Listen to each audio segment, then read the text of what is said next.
Lord Macaulay बहुजन शिक्षा के क्रांति दूत। साथियों, मैकाले ने मनु के वर्षों से चली आ रही बनाई विधान की नई शिक्षा नीति लागू कर विध्वंस कर दिया तथा बहुजनों के लिए शिक्षा का द्वार खोल दिया। 10 जून 1834 को लॉर्ड मैकाले गवर्नर जनरल की काउंसिल का कानून सदस्य नियुक्त होकर भारत आया। वर्ष 1813 में ब्रिटिश संसद ने ईस्ट इंडिया कंपनी पर एक शर्त लगाई, जिसके मुताबिक कंपनी को हर साल कम से कम 1 लाख रुपए भारतीयों की शिक्षा पर खर्च करने होते थे। प्रश्न था, किस तरह की शिक्षा भारतीयों को दी जाए, भारत की वर्तमान शिक्षा या ब्रिटिश सिस्टम की शिक्षा। मैकाले ने ब्रिटिश सिस्टम की शिक्षा लागू करने की सिफारिश की थी। उसने अंग्रेजी और साइंस पर जोर दिया था।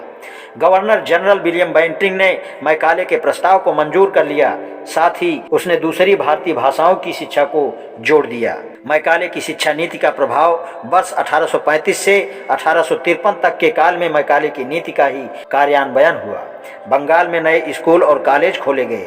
प्रत्येक जिले में एक जिला स्कूल खोला गया। 1841 में बंगाल, मुंबई और मद्रास लोक शिक्षा परिषदों की स्थापना की गई। 1844 में घोषणा किया कि अंग्रेजी स्कूलों में शिक्षा प्राप्त करने वाले लोगों को सरकारी नौकरियों में प्राथमिकता दी जाए। अंग्रेजी शिक्षा का ही प्रभाव था जिसने अनेक स्वतंत्रता संग्राम सेनानियों को जन्म दिया।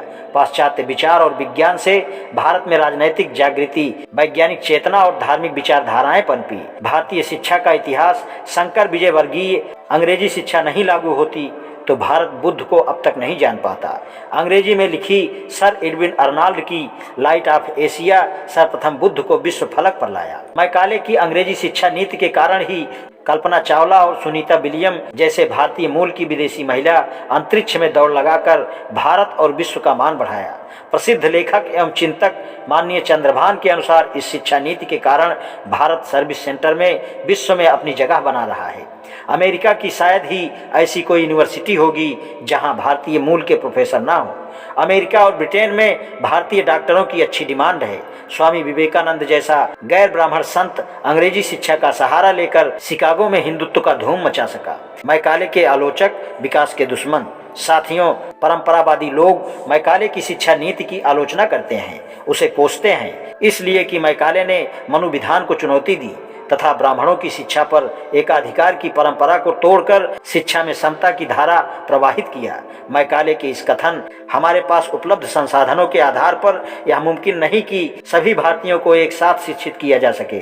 कोशिश करनी चाहिए कि ऐसा वर्ग तैयार किया जाए जो रक्त रंग से तो भारतीय हो पर स्वाद, नजरिया, नैतिकता, बौद्धिकता में इंग्लिश हो और जो हमारे शेष भारतीयों के बीच इंटरप्रेटर का काम कर सके। को गलत समझा गया। सच तो यह है कि इतिहास के पन्ने कहते हैं कि मैकाले भारत के भाग्य विधाता साबित हुए। जिस अंग्रेजी की नींव उन्होंने सन 1835 में डाली, आज उसी के सहारे भारत दुनिया पर हावी हो चला है। यदि अब भी कोई मैकाले को कोसता है तो माना जाएगा कि वह विकास का दुश्मन है। आज इतना ही, शेष कल। धन्यवाद।